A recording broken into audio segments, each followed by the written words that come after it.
請你打開聖經彼得後書。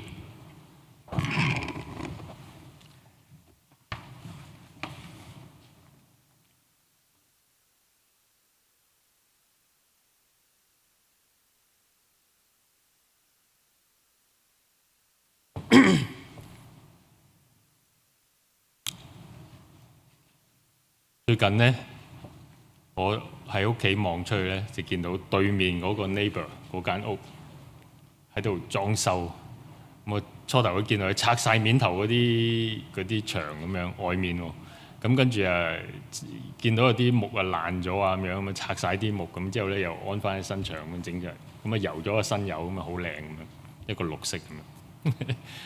我諗到一樣嘢就係咁樣，我哋咧，即係你哋都可能會經歷過呢樣嘢，就係間屋咧，我哋愛住嗰間屋啊，好多時耐唔耐咧就會有啲外來嘅敵人啊，去到侵擾我哋啊！我講緊嗰啲風雨外面嗰啲啊，咁耐唔耐咧，我哋個窗會漏水啊咁樣，嗰個天面咧，嗰個 roof 咧又舊咗咧，又會滲水啊咁樣啊，好麻煩啊！咁嗰啲我哋要耐唔耐，我哋要 check 下 ，OK 有冇啲嘢我哋間屋可以做得好，做翻好去咁樣，換過個新嘅天面咁樣，等啲水唔好侵入嚟咁樣，咁等我哋有個安居樂業嘅地方住咁樣。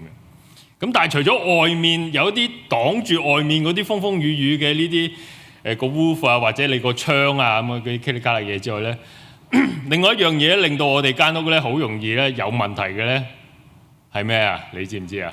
你應該知道。我哋嗰啲屋全部大部分都係木造㗎，係咪？俾啲水滲咗啊，浸咗啲木啊，咁即係有白蟻啊喺裏邊發出嚟嘅呢個危機啊！仲恐怖啊！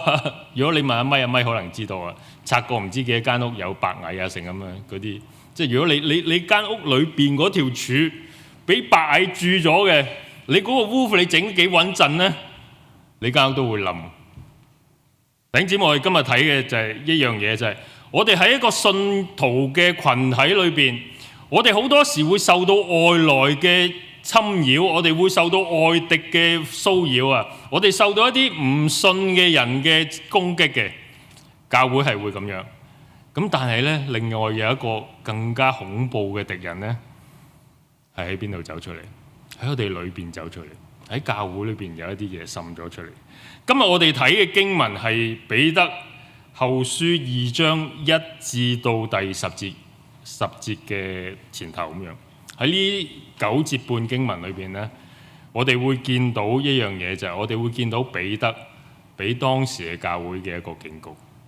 呢一個警告係警告到要小心。彼得喺彼得後書嘅2章1至10節嗰度提醒信徒，我哋要小心信徒群體裏邊會出現嘅假教師。點解？因為假教師會將信徒嘅生命帶到去一個摧毀嘅狀況。我哋要小心信徒群體出現嘅假教師，因為呢啲假教師會將信徒嘅生命帶去一個被摧毀嘅狀況。但係我哋唔使咁驚，因為神對呢一啲人係絕對唔會姑息嘅。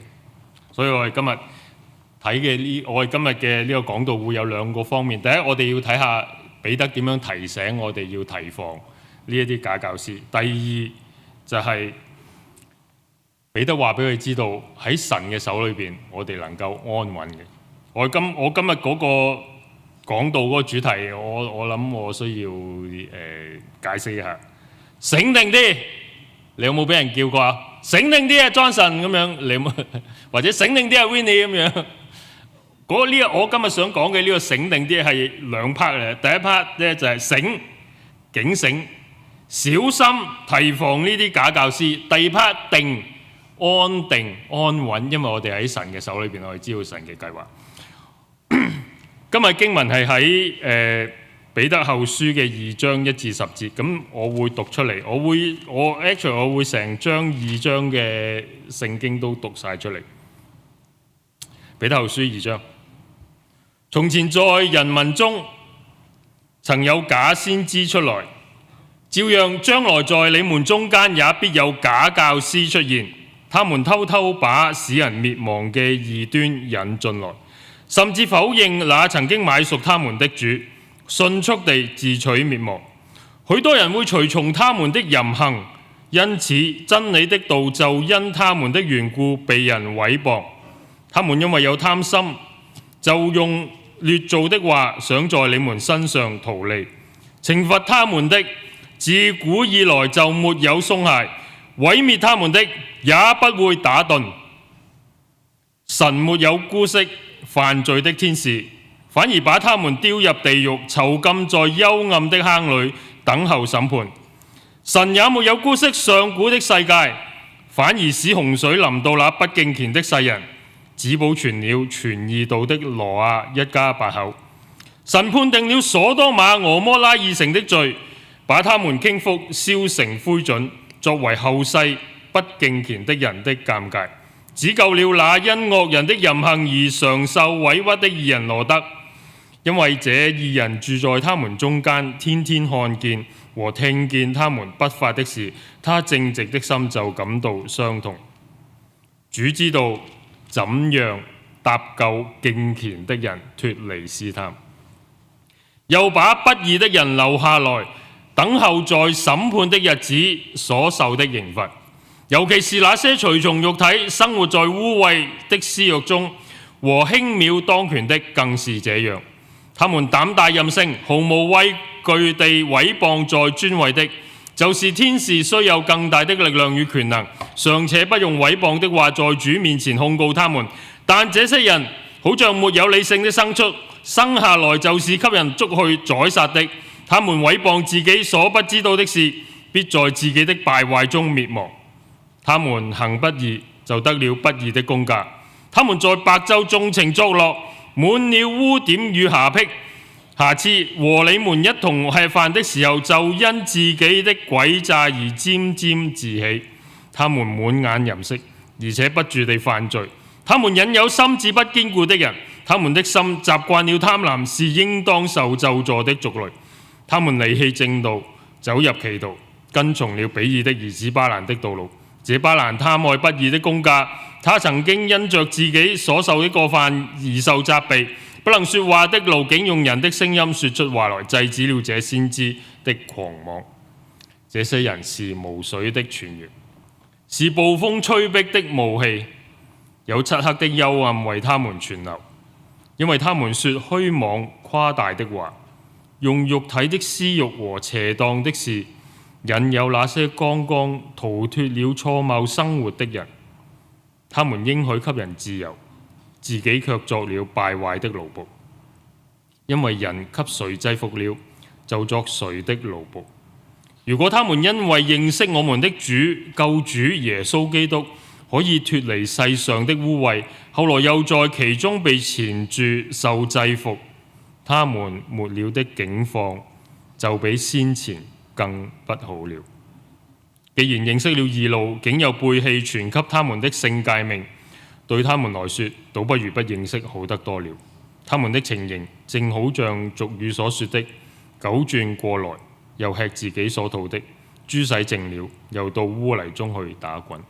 我哋一齊低頭禱告。慈愛父神，感謝你喺你嘅話語裏邊有各樣嘅真理，以致我哋今生嘅生命，我哋點樣去過，我哋點樣去到敬拜你，點去到親近你，我哋都能夠知道。所以我哋求你嘅聖靈親自嘅喺我哋心裏邊動工，讓我哋明白你教導裏邊各樣嘅真理，讓我哋因住呢啲真理被陶造，生命能夠得到成長，用我哋呢一個成長嘅生命去侍奉你。願主你名得榮耀，禱告奉靠主耶穌基督嘅名求，阿們。弟兄姊妹，彼得喺2章呢度講咗一個好重要嘅事情，佢話會有假教師嘅出現。講呢樣，我入去我哋今日嘅經文之前，我想大家要唔好忘記一樣嘢，就係喺彼得後書，彼得寫呢本書嘅時候呢，其實一早咧佢提到一樣嘢嘅，提到信徒喺神嘅恩典裏邊嗰個情況。信徒喺神嘅恩典裏邊嗰個情況係乜嘢啊？如果你記得嘅，或者你喺聖經裏邊咧，你睇翻彼得後書1章3至4節嗰度咧，提到有關神嘅恩典嚟到信徒嗰個係點樣咧？就係咁樣講。第1章3節，神以他神聖的能力，因着我們確實認識那位用自己嘅榮美同埋美善呼召我哋嘅，將一切有關生命同埋敬虔嘅事都賜給我哋。第4節，藉着這些，他把又寶貴又極大嘅應許賜給我哋，好叫我哋能夠脫離世上因私慾而嚟嘅敗壞，就可以分享神嘅本性。弟兄姊妹，我哋喺神嘅恩典裏邊，每一個信徒都係向住呢一個方向走。我哋向住一個榮耀嘅將來，帶住呢一個盼望，我哋去過我哋嘅生活。但係問題係咁樣啊，喺我哋喺今日嘅呢個地上高，我哋遇到好多嘅阻礙，我哋要遇到好多挑戰，遇到好多擋住我哋嗰個基督徒生命應該行嘅嗰條路嘅一啲障礙物。彼得同我哋講話，雖然有呢啲嘢，但係你個信徒嘅生命依然要成為一個成長嘅生命。所以佢繼續咁講話，正因這緣故喺第5節嗰度啊，你哋要多多努力，係咪？有了信心又要增添美德，有了美德又要增添知識，有了知識又要增添節制，有了節制又要增添忍耐，有了忍耐又要增添敬虔，有了敬虔又要增添弟兄的愛，有了弟兄的愛還要增添神聖嘅愛。佢話因為如果你哋有呢幾樣嘢，並且繼續增長，就可以叫我哋喺確實認識我哋救主耶穌基督呢一件事情上高，不至於閒懶不結果子。信徒嘅生命係一個成長嘅生命，雖然我哋面對有好多呢啲困難，有好多嘅挑戰，我哋都需要繼續去到成長。但係其中一樣嘢阻礙信徒生命嘅成長，就係呢啲假教師嘅出現。所以彼得喺呢一度，佢話我哋知道彼得喺呢度其實係提醒緊呢班信徒一啲事情。喺呢度彼得提醒呢班信徒會有假教師嘅出現。喺第2章嘅1節，佢就咁講，佢話從前喺人民裏邊曾經有假先知出來，照樣將來在你們中間也必有假教師嘅出現。喺舊約聖經，我哋見到好多地方都提到會有假先知出現嘅呢個情況，甚至乎早到喺摩西寫摩西五經嘅時候，以色列人啱啱被神帶出去埃及嘅時候，已經有呢一個警告。喺申命記13章1至5節嗰度，俾摩西記載到神對佢嘅啟示，講到呢一個有關假先知嘅説話係咁樣。喺申命記13章1節嗰度開始咁講話，你們中間如果有假先知或者作夢嘅人興起來，給你們啟示神蹟或者奇事，佢告訴你哋嘅神蹟奇事應驗咗，以致佢對你哋講，我們去隨從別的神，你們不認識的神，侍奉他們吧。你們不可聽從那先知或作夢的人，因為耶和華你們的神要試驗你們，要知道你們是不是一心一意愛耶和華你們的神。原來假先知一早已經喺聖經喺舊約聖經裏邊預言到會出嚟嘅。喺呢一度喺申命記裏邊講到呢一樣嘢，耶和華神自己講到會有假先知出嚟試驗你哋嗰個信心。喺舊約聖經裏邊好多唔同嘅地方，我哋都見到有假先知出嚟，傳一啲假嘅信息，傳一啲死亡嘅信息。彼得咁樣講，彼得話以前曾經發生過呢啲事情，依家點啊？依家喺耶穌基督嚟到地上，喺十字架上高為我哋代贖之後，建立咗教會。喺呢個情況底下，依然同樣嘅事情會發生，只不過轉咗個名。假先知喺彼得後書呢度，佢話會有假教師出現。其實喺耶穌基督嘅教導裏邊，佢都提到話要小心呢啲傳假信息嘅人。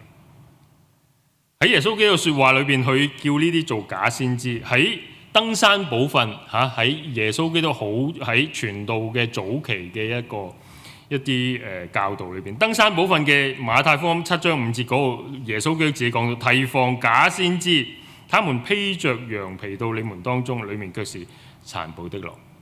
當門徒問到耶穌有關於佢將來嘅降臨同埋世代終結嘅時候，耶穌基督亦都咁樣講到，喺馬太福音嘅24章11節，佢話將來會有好多嘅假先知出現，要迷惑好多嘅人。我哋嚟睇呢一樣嘢，其實我哋可以將假先知同埋假教師等同咗。假先知喺舊約時期出現，一路喺新約時期都會繼續出現。假先知傳講一啲假嘅神嘅信息，假教師傳講一啲假嘅神嘅信息，同樣都係一樣嘢。佢哋同樣都係呢一類嘅人。喺彼得嘅説話裏邊，彼得咁樣講，佢話將來在你們中間也必有假教師出現。但係其實彼得講到話呢個將來在你們中間必有假教師出現，佢其實係講緊呢一個對於假教師出現、假先知出現嘅呢一啲預言。所以佢用咗一個佢話將來會發生，呢一個係講緊嗰個預言將來會發生呢樣嘢。但係其實喺彼得後書呢一個收信人嘅群體裏邊咧，呢啲假教師已經出現咗㗎啦。如果你睇彼得後書，你睇落去咧，你會見到彼得會用咗一啲時間，有一啲文字咧，去到描述呢啲假教師所做嘅嘢。佢喺佢嘅描述裏邊咧，我哋見到原來喺呢一個約翰喺彼得後書呢個收信人嘅群體裏邊咧，呢一啲假教師已經喺度。睇下2章彼得後書2章13節嗰個咁嘅寫話，他們行不義，講到呢啲咁嘅假教師，就得了不義的工價。他們在白晝縱情作樂，滿了污點與瑕疵。和你們一同吃飯的時候，就因自己嘅詭詐而沾沾自喜。嗰個和你們一同吃飯的時候，嗰個我哋見到佢嗰個用文字嗰個時式係一個現在式嘅，係依家呢一啲假教師同埋呢一啲咁嘅信徒一齊食飯嘅時候，就現出呢啲咁嘅沾沾自喜嘅事情。依家係發生緊，即係話彼得後書呢個書信被呢一班信徒群體收到嘅時候，正正喺佢哋嘅信徒群體裏面發生緊呢啲事。若果再要舉多啲例子，彼得後書嘅2章17節，這些人是無水嘅泉源，是暴風吹逼嘅霧氣，有漆黑嘅幽暗為他們存留。呢個係一個現在式嘅寫法，依家發生緊嘅事。3章5節，他們故意忘記這些事，在太古嘅時候，因着神嘅話就有了天，從水而出，藉水而成嘅地。佢忘記呢事，佢係依家忘記緊呢事情。講到假教師依家做緊嘅嘢，咁所以我哋知道原來假教師喺彼得後書呢一群信仰嘅信徒嘅群體當中，原來已經嚟到。呢班假教師佢點樣假法呢？如果我哋睇我哋跟住彼得所講嘅説話去寫作嘅時候嗰個文理咧，我哋知道咧，我哋睇2章之前咧，其實係1章尾。上一次我哋睇到咧，去到尾嗰陣時咧，彼得其實針對緊一個問題。彼得針對緊究竟嗰啲真嘅信息係點樣嚟嘅問題。上個禮拜我哋喺講道嘅時候提過一樣嘢，彼得所講嘅就係話，所有真正嘅預言咧，真正聖經裏邊嘅教導，神嘅啟示，其實係點樣嘅咧？其實係咁樣啊！喺1章嘅20節嗰度，佢話彼得就咁樣，佢話最要緊的，你們要知道，聖經所有的預言都不是先知自己嘅見解，因為預言不是出於人意。你可以為我哋嗰個了解，我哋將預言可以等同咗神嘅啟示啊。因為預言不是出於人意，而是人受聖靈嘅感動，說出從神而來嘅説話。假先知、假教師，佢哋所謂嘅假係假喺邊度啊？就係佢哋所傳嘅係基於自己嘅見解，佢哋所傳嘅唔係神嘅説話。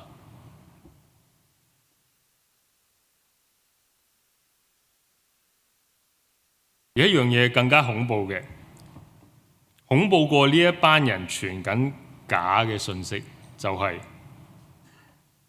彼得咁樣講：將來在你們中間有假教師出現，必有假教師出現，在你們中間。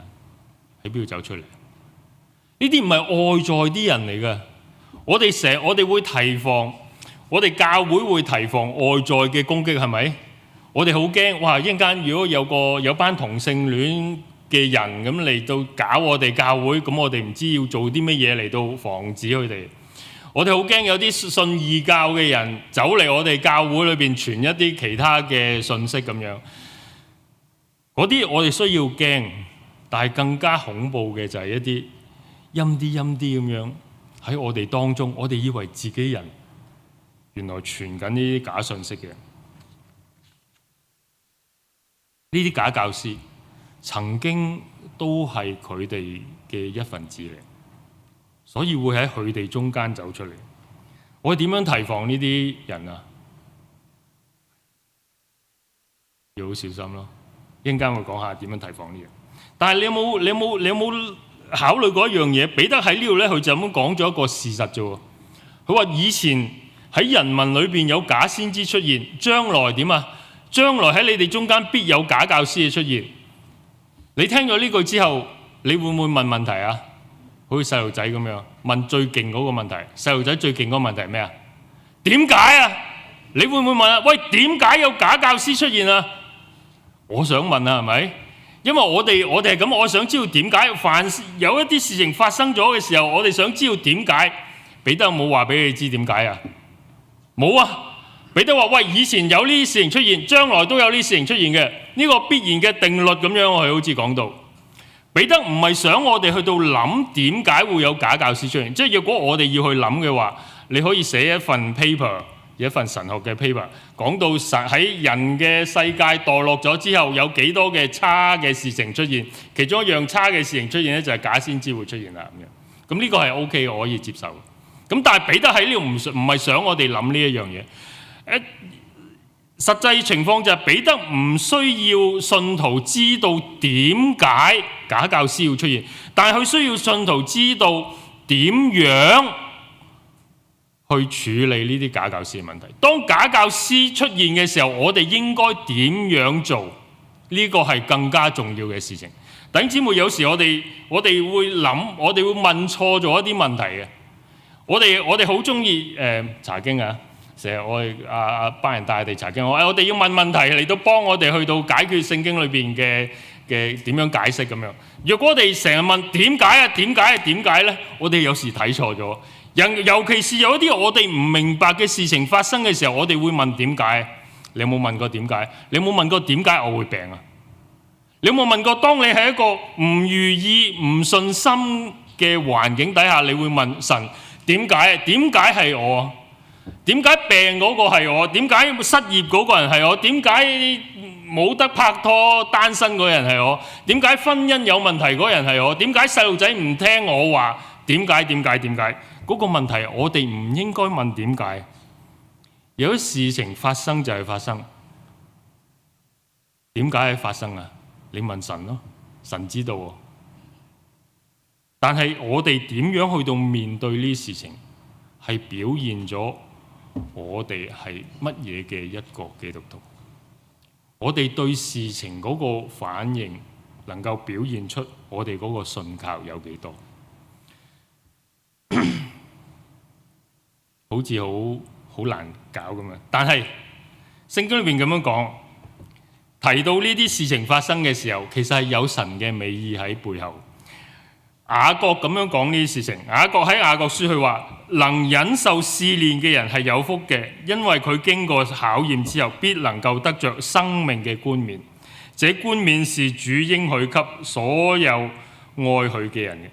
彼得自己都有講啊，彼得前書1章6節嗰度，佢話：你哋要喜樂，然而你們現今在各種試煉中，或許會暫時難過，是要叫你們的信心經過試驗，就比那被火煉過仍然會朽壞嘅金子更寶貴，可以在耶穌基督顯現嘅時候得着稱讚、榮耀同埋尊貴。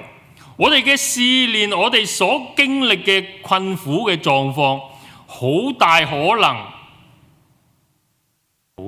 能就係神要試驗我哋嘅信心，令到我哋嗰個信心經過試煉之後能夠剛強堅強起嚟，以致我哋將來喺耶穌基督顯現嘅時候能夠得着稱讚榮耀尊貴。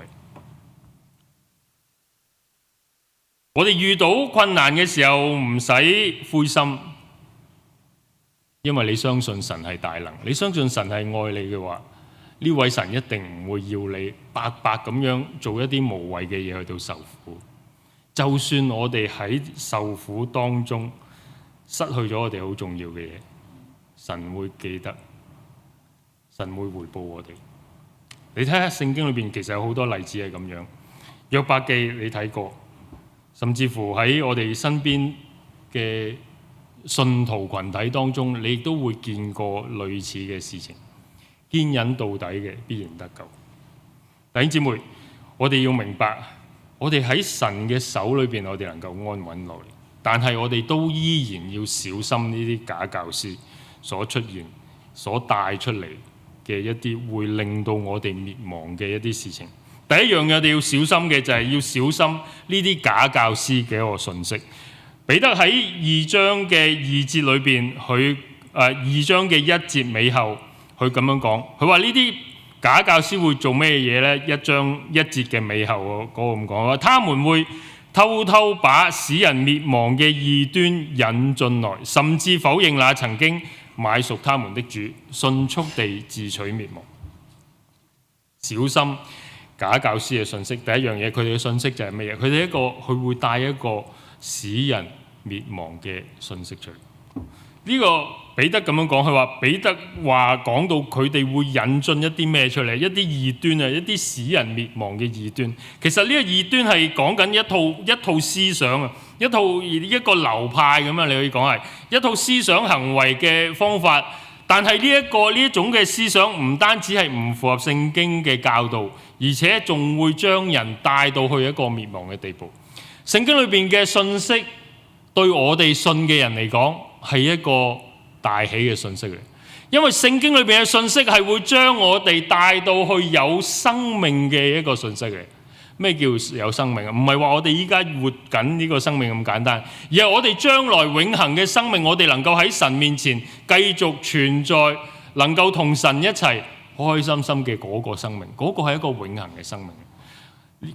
聖經裏邊嘅教導，聖經裏邊嘅信息，我哋成日所講嘅福音，我哋話傳福音就係傳緊呢樣嘢。點解會咁樣啊？因為我哋所信嘅係咩嘢？福音嘅內容係咩嘢？我哋知道係咪？福音嘅內容就係我哋一生出嚟，我哋就係喺一個罪惡裏邊打滾嘅一個人。我哋唔單止我哋思想有罪，我哋行為會做出我哋思想裏邊所犯嘅罪。我哋悖逆神，我哋唔相信呢位神。但喺神嘅恩典裏邊，佢一早已經預備咗耶穌基督會嚟到呢個地上，為所有屬佢嘅人喺十字架上高代替我哋承受罪應該要嚟到我哋身上嘅懲罰。喺十字架上高，耶穌基督代替咗你。所以我哋藉住信心嚟到耶穌基督嘅面前，我哋求耶穌基督嘅義臨到我哋生命嘅時候，耶穌基督就用佢自己嘅義嘅生命換咗我哋呢個有罪嘅生命。呢個就係福音嘅真理嚟噶嘛，將我哋帶到去有生命噶嘛。我哋將來見到神嘅時候，神會話：喂 Johnson， 你成日諗埋晒啲衰嘢，你成日做埋晒啲衰嘢，我要擊殺你，砰砰咁樣打個雷落嚟打死我。唔會發生嘅呢樣嘢，因為乜嘢啊？唔係因為我做得好啊，唔係因為我信耶穌之後我做咗一個好人啊，而係因為我信耶穌之後，神所睇到我嘅時候，佢係睇到耶穌基督嘅義喺我身上。所以呢個係一個帶住生命嘅信息，我哋聖經嘅福音。但係呢班假教師所傳嘅唔係呢一樣嘢，佢哋會帶人去到死亡嘅情況，佢哋嘅教導唔會令到人得救，只會令到人滅亡。點解啊？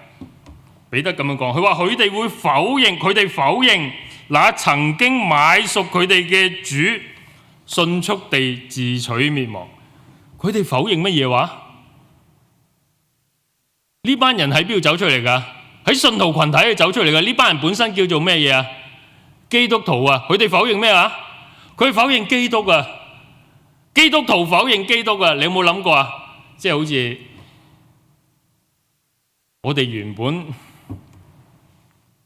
係喺呢個群體裏邊，我哋唯一一個原因，我哋能夠喺呢個群體裏邊，就係因為我哋嘅主耶穌基督為我哋喺十字架上高所做嘅救贖工作。彼得話呢班人做乜嘢啊？否認佢哋嘅主，否認嗰個曾經買贖佢哋嘅主。當然，如果佢哋否認呢一個耶穌基督喺十字架上高所做嘅工作，呢一個會令到佢哋成為一個非信徒，係咪？成為一個唔係屬於神嘅人。但係呢一度我哋要留心睇一睇，彼得話呢班人係喺我哋當中嘅，佢哋曾經係相信，甚至乎佢哋可能依家都依然相信耶穌基督喺十字架上高所做嘅工作係救贖咗佢哋，但係佢哋否認咗一樣嘢。你知唔知道？你記唔記得彼得後書有一個好重要嘅主題係講到乜嘢啊？係講到耶穌基督嘅再臨。呢班人所否認嘅應該唔係否認耶穌基督喺十字架上高所做嘅救恩嘅工作，因為如果佢哋否認呢樣嘢，佢哋根本上就唔會喺呢個信徒群體裏邊出現啦，係咪？即係如果你唔信耶穌基督嘅受死係能夠救到你嘅生命嘅，你點會喺教會度啊？你點會今日坐喺度聽到？你會諗緊，你會唔係諗緊？你會直頭走咗去飲茶啦，係咪啊？星期日朝早或者睇 football 啦，係咪？或者去到唔知邊度玩啦，約朋友。呢班人所否認嘅，其實喺彼得之前上一次我哋所講嘅嗰段落裏邊，有啲 hints 俾我哋知道，其實否認緊咩？彼得我係上一次睇嘅，喺彼得前書1章16節。彼得講到嗰個主題係咩啊？我們從前把我們主耶穌基督嘅大能同埋降臨嘅事告訴你們啊嘛。彼得講緊乜嘢？彼得同呢班信徒講啊，喂，我之前同你講緊神嗰個大能嘅降臨啊，記唔記得上個禮拜講過呢樣嘢？神嘅大能嘅降臨係講緊耶穌基督再翻嚟，完全榮耀，將信徒群體帶到去佢嘅身邊嘅時候嗰樣嘢。呢班假教師所否認嘅，應該就係講緊呢樣嘢。佢哋否定咗耶穌基督會再翻嚟，佢哋唔相信有呢一日耶穌基督係會帶住榮耀翻嚟，即係話佢哋唔相信有呢一個審判嘅日子。耶穌基督翻嚟嘅時候係一個救贖嘅日子，亦都係一個審判嘅日子。對於信嘅人嚟講係一個完全救贖得到完美嘅日子，對於唔信嘅人嚟講係一個審判嘅日子。呢班人唔信耶穌基督嘅再臨，佢哋唔相信有呢啲事情，冇噶啦。耶穌基督唔再翻嚟，唔會審判，咁點啊？自由咯，中意做咩咪做咩咯。所以我哋會見到彼得形容到呢一班人嗰個行為係點樣。喺第2節已經咁講，佢話許多人會隨從他們的乜嘢啊？淫行啊！喺其他地方我哋都會睇到呢一班人所做嘅，原來係好多行為上高同佢個基督徒身份唔吻合嘅事情。喺彼得後書呢度，彼得對於呢一班嘅假教師嗰個描述係好多時都係講到佢哋嗰個行為舉止，佢哋嘅嗰個生活嘅方式。多過佢哋嗰個有啲乜嘢嘅 doctrine， 有啲咩嘅教導教錯咗咁樣。我繼續會睇所以第2節嗰度彼得話你要小心佢哋嘅行為，因為咁樣啊。第2節彼得話許多人會隨從佢哋嘅淫行，因此真理嘅道就因佢哋嘅緣故被毀謗。好多人會跟隨咗佢哋嘅行徑。佢哋嘅呢一個放縱嘅行徑。嗰個淫行嗰個字咧，本身有個意思就係一個自我放縱嘅意思。喺彼得後書，我哋見到呢個自我放縱嗰個情況咧，就會令到佢哋過一個唔道德嘅生活。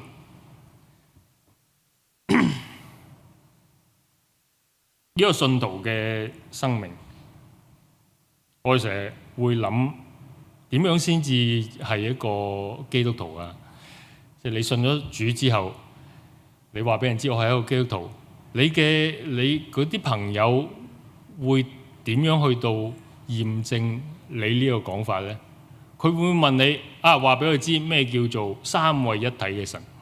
你解釋俾佢知道呢個喺基督教裏邊嘅末世論係點樣？或者佢問係耶穌基督嘅神性同埋人性點樣同時發生？你同人講你係一個基督徒，人哋唔會問你呢啲神學問題啊！佢只會睇你，喂，你話你係基督徒啊？你嘅行為舉止係咪一個基督徒嘅樣啊？你係咪真係帶住愛心咁樣去到服侍身邊嘅人？你咪帶住一個希望有盼望嘅生命去到喺困苦裏邊去到堅忍啊！佢哋睇嘅係呢樣嘢，佢唔係睇你有幾熟悉聖經，唔係睇你嗰個systematic theology，你個神學有幾叻啊？佢唔會識得問你嗰啲嘢，但係會見到你嗰個行為舉止係點樣啊？弟兄姊妹，我哋嗰個行為舉止係好重要啊！所以我哋作為一個信徒，我哋嗰個行為往往係俾人睇到多過我哋嗰個思想諗法，所以呢樣重要。佢話呢啲假教師喺彼得後書講到呢啲假教師，亦都係呢樣嘢。彼得話佢哋所做嘅係乜嘢？佢哋做好多同信徒嘅身份唔合乎嘅事情啊！佢哋嗰個生命唔能夠反映出佢哋嗰個心裏邊嗰個信仰。呢個係假教師嘅好大問題，佢會吸引咗一啲人去到做呢啲事。點解會吸引咗啲人去做呢啲咁嘅事？因為我哋每一個人都依然被罪所引誘緊。我哋雖然喺今日我哋呢個狀況裏邊，罪嘅刑罰已經同我哋斷開咗。因為耶穌基督喺十字架上嗰所做嘅工作，罪嘅刑罰同我哋斷開咗，但我哋依然俾罪影響緊。我哋依然俾罪影響緊。我哋生活嘅時候，我哋會受好多引誘。有時我哋會跌倒，咁所以我哋需要向神認罪、認錯、悔改，神會寬恕我哋。但係我哋呢一個嘅生命，我哋遇到嘅就係呢一啲會喺罪裏邊被引誘嘅生命。我哋要小心，因為我哋嗰個信仰唔係單單話你話自己係信徒咁簡單。若果你嘅生命唔能夠反映出你嗰個真實嘅信仰，好多時會發生嘅就係神嘅道、神嘅名被人毀謗。身邊唔信嘅人話：你係基督徒啊？你個神都唔會好得去邊。即係如果係咁樣好慘。人哋話你係基督徒啊？我唔會信基督教啦咁樣。如果我哋嘅生命係成為一個咁嘅生命嘅話，唔單止我哋所走嘅路去咗一個黑暗嘅道路，我哋所做嘅嘢會成為一個損害神嘅性命嘅事情。呢樣嘢好難擔當。弟兄姊妹，我哋亦都要小心假教師嘅意圖。彼得喺呢度咁講，佢話喺第三節，佢話：他們因為貪心，就用劣造嘅話，想在你們身上圖利。呢班人嗰個動機，佢嗰個意圖，呢一班假教師其實唔係為咗你嘅，即係你覺得佢哋一齊去玩啦，一齊去飲酒啦，尋歡作樂啦，好開心啊！佢其實唔係為咗你，佢係為咗要佢哋嘅貪心。佢哋貪心貪咩嘢貪心？佢哋呢個貪心係講緊佢哋唔滿足啊！呢個唔滿足呢樣嘢，令到呢一班假教師會做呢一啲嘅事情，佢會壓榨你哋。佢唔滿足乜嘢？你覺得呢班假教師唔滿足貪心乜嘢？喺呢度我哋好容易貪心，通常貪心錢啦，係咪？即係你都會貪心錢啦，係咪？我都會貪心錢啦。但係佢講呢喺呢度講緊唔係嗰啲 material 嘅嘢，唔係一啲物質上嗰個貪心，好大可能係講緊佢另外一樣嘢嘅貪心，貪心緊喺佢哋得唔到嘅一啲名譽，可能呢度講緊佢哋所得唔到嘅一啲權柄，講緊乜嘢？佢哋唔服從於使徒對聖經嘅教導嘅見解嘅解釋，佢哋想自己我要咁樣去到解釋聖經，所以佢哋先至解釋錯誤啫嘛。彼得喺尾後嘅時候，佢講到呢啲人，佢話保羅咧喺書信上高咧都講到呢啲耶穌基督再嚟嘅事，但係喺書信裏邊有一啲難明嘅地方，嗰啲不學無術同埋唔穩定嘅人就加以曲解，好像曲解別嘅經書一樣。呢啲假教師可能所做嘅嘢，佢唔係傳一啲新嘅聖經裏面冇講嘅嘢，佢將聖經裏邊講咗嘅嘢，使徒所教導嘅嘢，去曲解佢嘅意思。佢話唔係咁解嘅，係咁樣解嘅，係一個假嘅方法。佢哋所想要嘅可能就係覺得我能夠咁樣去到解釋聖經，甚至乎佢可能佢所追求就係佢所貪心嘅就係佢咁樣做會乜嘢？之前講話會有好多人跟隨佢嘛，會有好多跟隨者。如果有好多人跟你企咗出嚟講一啲嘢，人哋話好醒啊，好勁啊，你好多跟隨者嘅時候，你會感覺自我感覺良好，沾沾自喜咁樣。佢哋呢一班假教師嘅意圖就係咁樣，佢哋貪一啲佢哋冇嘅嘢。弟兄姊妹，我哋要小心呢一啲假教師嘅出現。我哋唔好讓我哋嘅生命係成為咗呢啲假教師去到嘅一個咁嘅狀況。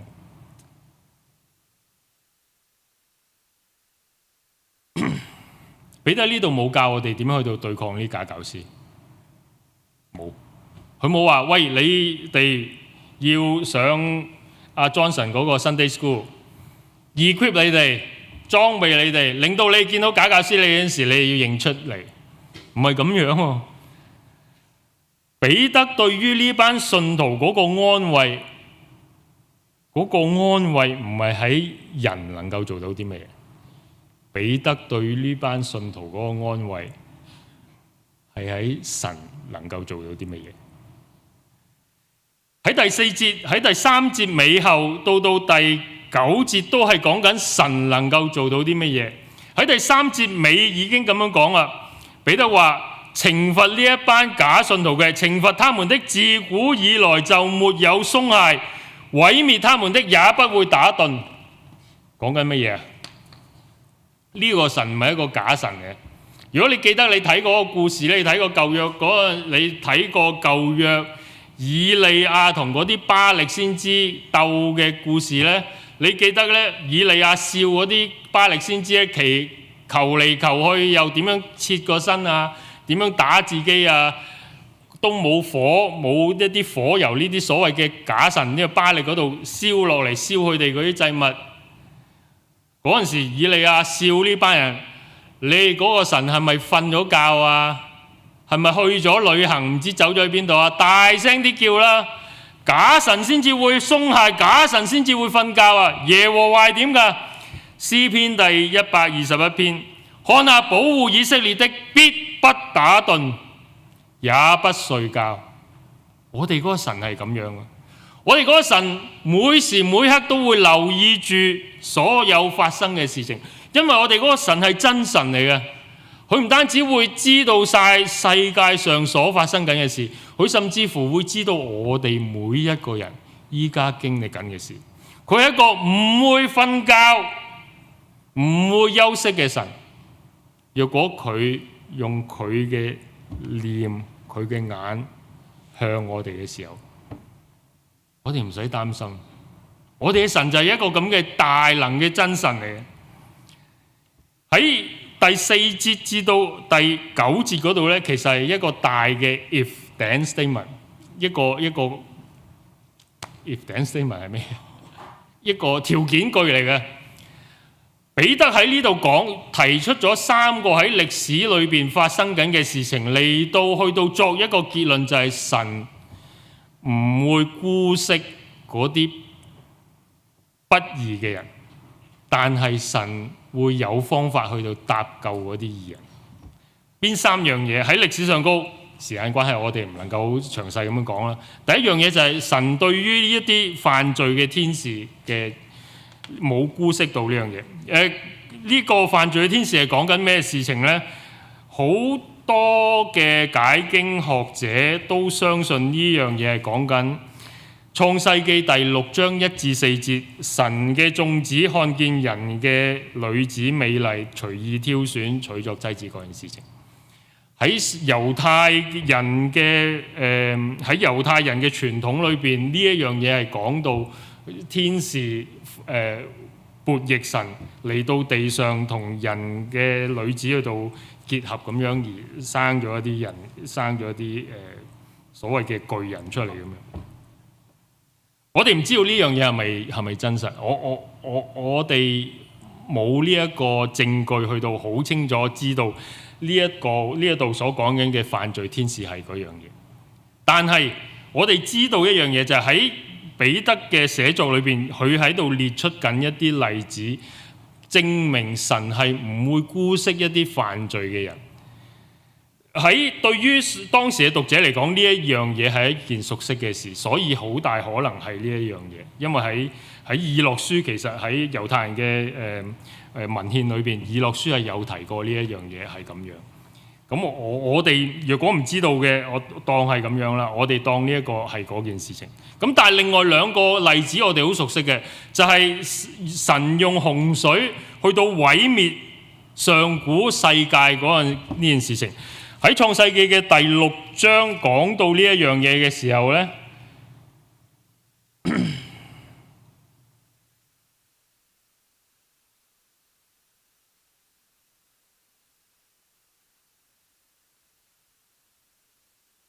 係咁樣寫啊！耶和華看見人在地上嘅罪惡很大，終日心裏思念嘅盡都是邪惡，於是耶和華後悔在地造人，在地上心中憂傷。佢話要毀滅晒所有嘅創造，洪水滅世嘅事情我哋知道。另外仲有一樣嘢，就係神判定所多瑪、俄摩拉2個城嘅罪。我哋知道喺創世記嘅18章亦都係記載到呢一樣嘢。創世記嘅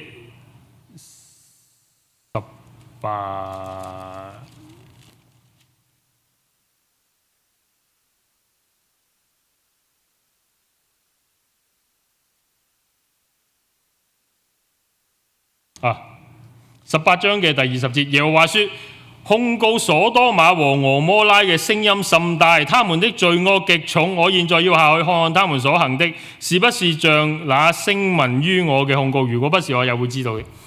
耶和華聽到呢2個城嘅罪惡極大，佢要睇下係咪真係咁樣。最終我哋知道嗰個結果就係神毀滅咗呢2個城市。無論係天使，犯罪嘅天使，犯罪嘅人，上古嘅世界，犯罪嘅城市，呢2個城市裏邊，所多瑪、俄摩拉裏邊所有嘅人，神都唔會姑息。若果神喺歷史上高曾經咁樣做過，彼得話：若果係咁樣嘅話，得到嗰個結論就係喺第9節嗰度，主能夠知道點樣搭救敬虔嘅人脫離試探，又把不義嘅人留喺審判嘅日子受刑罰。主點樣知道？主點樣能夠知道點樣去到搭救敬虔嘅人啊？喺當中正話我所跳過咗嘅就係，當神用洪水審判世上嘅時候，佢留咗一個活口，就係傳義道嘅挪亞一家8口。當神去到毀滅所多瑪、俄摩拉2個城嘅時候，佢留咗一個義人啊，嗰個義人係羅德啊。彼得話羅德係喺呢個義人住喺佢哋中間，日日聽見一啲不法嘅事情，心裏邊感到傷痛。神能夠將不義嘅人留落嚟等候審判嘅日子受刑罰，神亦都能夠搭救所有嘅義人。我哋嗰個安穩就喺神嘅呢一個本性上高。神係一個對邪惡、對罪惡絕不手軟、絕不姑息嘅神，但係對屬神嘅人，佢嘅大憐憫、佢嘅大能嘅手臂會擁抱我哋。呢個就係我哋嘅神。所以當我哋喺警醒呢個喺末世裏邊警醒小心呢啲假教師出現，引誘我哋嘅生命去一個被摧毀嘅狀態底下，我哋亦都能夠安穩喺神嘅呢個心意佢嘅本性底下。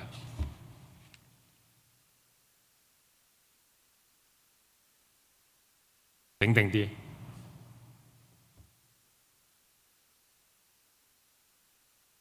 弟兄姊妹，我哋嘅安穩，我哋嘅安穩嘅開始係喺邊度？喺耶穌基督嘅救贖工作上高。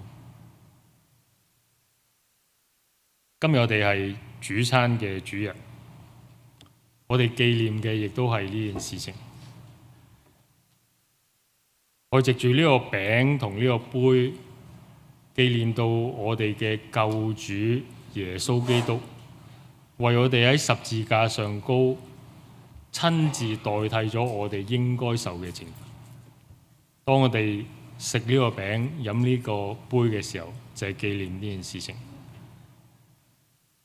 我哋食呢個餅、飲呢個杯之前，我哋有少少嘅時間安靜。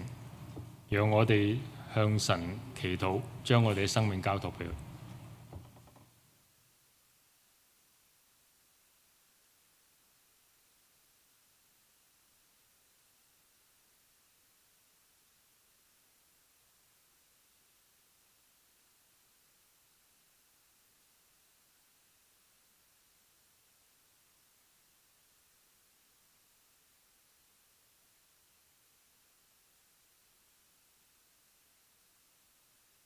保羅咁樣講到餅同埋杯嘅呢件事情，佢喺哥林多前書11章裏邊佢提到，佢話：我當日傳交給你們的，原是從主領受的，就是主耶穌被出賣的那一夜，他拿起餅來，祝謝了，就擘開，說：這是我的身體，為你們擘開的，你們應當這樣行。為的是紀念我。我哋一齊用餅紀念耶穌基督為我哋擘開嘅身體。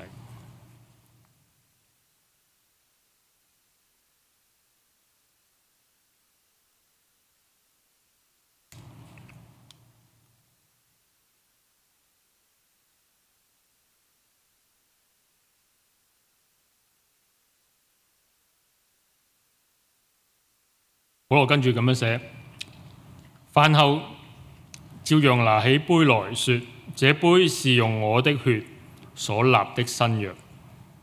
你們每逢喝的時候，應當這樣行，為的是紀念我。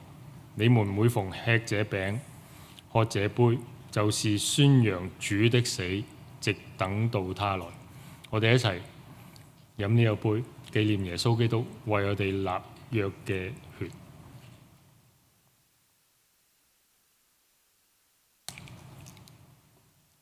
我哋一齊低頭禱告。